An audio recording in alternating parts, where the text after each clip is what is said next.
The house on Willow Street stood apart, a grim silhouette with peeling fences and heavy, groaning doors that creaked with every shift of the wind. Yet, within its shadows resided a family that, at first glance, appeared utterly normal. Linda, her husband Dave, their 5-year-old son Danny, and Linda's elderly father, George. Life seemed to unfold in its usual rhythm. Danny would race through the rooms, scattering toys in his wake. George spent his evenings in front of the television, muttering to himself. Linda and Dave juggled the relentless demands of work and parenthood. But beneath this veneer of calm, a chilling fog descended dawn of the most terrifying moments in Linda's life. It always began subtly, with a creeping sense of unease too vague to articulate. It started small. Linda noticed George watching television late into the night, sometimes on strange, erotic channels. It unsettled her, but she rationalized it away. Old age, loneliness, boredom, nothing truly sinister. Then, one evening, while Dave was working late and Linda was tucking Danny into bed, the boy, instead of his usual affectionate hug, ran up to her, peered under her skirt, and began to exhibit concerning physical contact behavior that far exceeded his age-appropriate boundaries and healthy psychological limits for a mother-child relationship. Linda froze. Maybe I saw it wrong, she tried to reassure herself.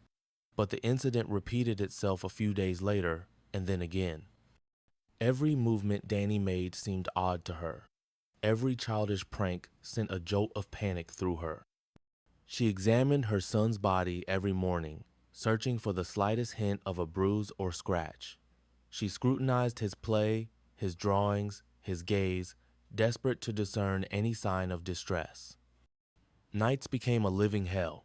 Linda lay in bed, eyes wide open, listening to every rustle, every muffled sound drifting from the living room. From time to time, she would get up and tiptoe to her bedroom door, straining to catch anything unusual. Her father, George, seemed strangely placid. He barely spoke to her, sitting silently in his armchair before the television, half submerged in his own world. That night, the house was drowning in a thick, suffocating darkness. Linda awoke to a strange click barely audible, yet so alien in the familiar silence that her heart seized. Slowly, she rose, padding barefoot across the wooden floor that treacherously creaked beneath each step. Barely breathing, Linda crept downstairs. The television's light cut a narrow strip into the living room, carving bizarre shadows onto the walls. She held her breath and peeked inside. George sat in his armchair, snoring, his head slumped onto his chest. On the television screen, scenes flicker explicit, obscene. The light from the screen hit his face directly, and in that dead, bluish illumination, the old man's face seemed unnaturally pale, almost otherworldly. Linda stood rooted to the spot. Goosebumps erupted on her skin, her hands trembled. A wave of fury and despair rose within her. Her heart pounded so loudly she thought George would surely wake. She quickly turned off the television, plunging the living room into darkness, and rushed upstairs, barely stifling her tears. She believed it was the television and her grandfather who had influenced her son in such a way. In her room, sitting on the edge of the bed, Linda clutched her head in her hands. Her thoughts were like torn newspaper scraps swirling in a storm. She couldn't believe it was because of her own father. I must protect Danny. I must act immediately, she repeated like a mantra, trying to control the rising panic. The next day, she reached out to various agencies. The first to arrive was a social worker, Mrs. Harper, a woman with a severe face and a reserved voice. She brought with her the scent of detached officialdom and meticulous scrutiny. Linda nervously adjusted her hair and clasped her hands in her lap while Mrs. Harper slowly surveyed the room. She asked questions calmly, even gently, but in each query, Linda heard suspicion. How much time does the child spend with his grandfather? How often do you leave them alone? Has Danny ever shown interest in adult-related topics? Linda stumbled. getting tangled in her answers. She began to justify herself even before she was accused. Then Mrs. Harper scanned the house as if with an invisible scanner. Her keen eye lingered on children's drawings, framed photographs, and untidily stacked belongings. We found no visible signs of danger, she finally said, making notes in a blue notepad. But we will continue observation. These words sounded to Linda like a verdict without a trial. Next came the police. When they arrived, Linda was barely standing from anxiety. Two officers, a young sergeant with tired eyes and a female inspector with a metallic voice, were formal, even cold. They took Linda's testimony, asking endless questions. Are you sure you saw adult-themed scenes? Were there any physical contacts that alarmed you? Are there surveillance cameras in the house? Each of their questions cut Linda painfully, like an autopsy without anesthesia. The police searched the living room, checked the TV's viewing history, but they found nothing concrete. George denied all accusations, pretending he didn't remember even turning on the television that night. The officers reviewed the case and prepared a report, insufficient evidence. We will conduct an additional check at the request of social services. They left, leaving behind the bitter taste of unfinished justice. The visit to the child psychologist was an ordeal at the limits of Linda's strength. The office was filled with soft, warm light. Toys, puzzles, and brightly covered books lined the shelves. But to Linda, this room felt like an operating theater. She had brought her son here as if for a complex procedure that would confirm her worst fears. Dan sat on a small chair, ordinary, carefree, drawing a car with a red pencil. The psychologist, Mrs. Mason, spoke to him calmly, gently. She asked simple questions, suggested drawing, playing games. She asked, "When you play at home, who helps you? Have you ever been scared? What do you like to do most with your grandpa?" Linda sat behind a one-way mirror, clenching her fingers so tightly that her nails dug into her skin. An hour later, Mrs. Mason invited her into the office and said with a soft smile, "Your son is a happy, healthy child. There are no signs of trauma or abuse in his behavior. He is not afraid of you or his grandfather." These words made Linda falter. How could this be, she wondered. Was I mistaken?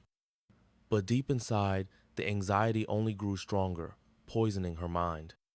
Chaos reigned in her soul. Every new official visit, every conversation with the agencies felt like an interrogation. Linda wept at night, blaming herself for her blindness, her inaction, for not protecting her son sooner. She felt like the last bastion against an abyss, threatening to swallow her family. But each time, after examinations and conversations with Dan, the answer was the same. The child is mentally healthy. There are no signs of violence. Linda didn't understand. If not George, if not Danthan, what or who was behind this horrifying situation? Gradually, Linda became physically and emotionally isolated. The world around her shifted from a place to seek support. It transformed into a dark labyrinth of distrust. She stopped believing people. Everyone seemed complicit in her fear. Doctors who saw only normalcy, social workers who did nothing, and even Dave, her husband, who now avoided conversations about George, as if shielding himself behind an invisible wall. Linda felt utterly alone in her grief, like a passenger on a sinking ship, while others simply turned away. One evening, as the window rattled with the wind and sleep eluded her, she broke down crying in the kitchen, clutching a mug of cold tea to her chest. Just then, the phone rang. It was her sister, Sarah, the only one still in contact with her.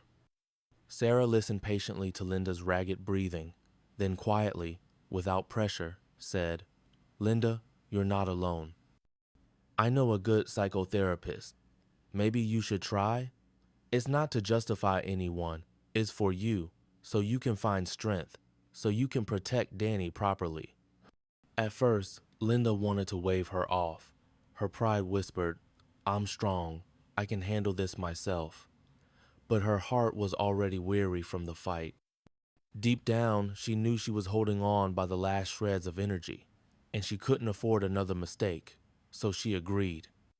Not to find the truth, but to find peace even a fragmentant, to have the strength to finish the fight for her son. Sarah, Linda's sister, insisted, just try it online. You yourself said you don't have the strength to go anywhere. Just try, for yourself. Linda hesitated for a long time. Her heart was so weighed down by fears that even the thought of talking to a stranger seemed unbearable. But one night, sitting silently in the kitchen, she registered for a consultation with Dr. Martin Greenwood, a renowned psychotherapist whom Sarah had recommended a month ago. The first session took place through a laptop screen. The lamp's light softly illuminated the kitchen. Linda sat, hugging herself as if to ward off a cold that seeped not from outside, but from within. On the screen appeared Dr. Greenwood, a middle-aged man with a kind face and warm eyes. His voice was low and calm, like a slow river. "Good evening, Linda. We're not forcing anything today. We're just here to break this burden down into pieces," he began. At first, Linda remained silent, merely looking at him with wide, wary eyes. Her fingers nervously clutched the edge of her sweater. The doctor waited patiently. Then, when she began to speak, the words burst out in spasms. About her fears, about the scene she had witnessed, about Danny's strange behavior. "You did well to pay attention," the doctor said softly. "Your desire to protect Dan is right, but let me ask a few questions, okay?" He gently began to guide her. "How often does Dan exhibit such behavior? Have other people observed it? Were there any instances at daycare? How exactly does it happen? At what time of day?" The questions were simple, almost mundane, but they gradually exposed cracks in her own perception. Session after session, screen after screen, the truth unveiled itself. It turned out that everything Linda described only happened when she was alone with Dan. Neither the daycare teachers, nor Dave, nor even Georgino 1 had seen anything unusual in the boy's behavior. "Linda," the doctor said one day, leaning closer to the camera, "you've been in a state of high anxiety for a long time. Postpartum depression, the pandemic, isolation, lack of social support. Your brain is exhausted. When the brain is exhausted, it sometimes starts to see threats where there are none. It's a defense mechanism, just a very distorted one." Linda lowered her head and tears slowly streamed down her cheeks. She didn't notice herself crying. For the first time in a long time, she heard not accusations, not advice to get a grip, but an explanation that gave meaning to her pain. The psychotherapist explained. She saw what she feared most. Her imagination, fueled by anxiety and loneliness, created the illusion of danger. And Dan, little, trusting Dan, was only unconsciously reacting to her anxiety, adapting to her state. After the online session ended, Linda sat motionless in front of her laptop. The screen still showed the meeting ended window for a few more minutes, and a dead silence filled the room. She clutched her head in her hands. Her head was ringing as if someone had shattered glass inside her. Her breathing became ragged. She gasped for air. "It's me." I broke down. I was afraid for Dan, but the danger was inside me. Her chest ached as if a heavy black ball had grown there, suffocating her from within. She remembered searching for bruises on Dan's little hands, how she looked at him with distrust, how she frightened him with her tension. She remembered his wide, bewildered eyes when she pushed him away, fearing her own son. Suddenly, Linda stood up, shaky as if after a serious illness. She walked through the narrow hallway and carefully opened the door to the children's room. Dan slept curled up under the blanket, hugging his worn teddy bear.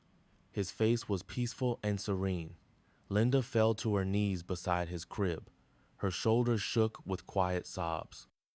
She was afraid to touch him, as if she considered herself soiled, worthy only of repentance. "Forgive me, my sunshine," she whispered. "I must heal, I must, for you." And at that moment, a new resolve was born within her. She would no longer run from herself, no longer hide in her fears. She would agree to long-term treatment, psychotherapy, whatever it took, not because she was weak, but because she was strong, and her son deserved a healthy, loving mother. Epilogue. Linda began her journey to healing. The first step was recognition. The problem wasn't external, but internal. And to overcome it, true courage was needed, not to fight blindly, but to accept help. Following the psychotherapist's recommendation, she also consulted a psychiatrist. After a thorough examination, she was prescribed a course of medication, drugs that help stabilize her emotional state, alleviate acute anxiety, and reduce depressive episodes. It was not an easy path. Weekly online sessions with Dr. Greenwood, monthly consultations with a psychiatrist for treatment adjustment. Every day a small battle, with fatigue, fear, shame, and the desire to flee. Currently, Linda continues her treatment. The most terrifying stories aren't born externally, but in the depths of our own minds. Sometimes, the best help we can give our loved ones is to heal ourselves first.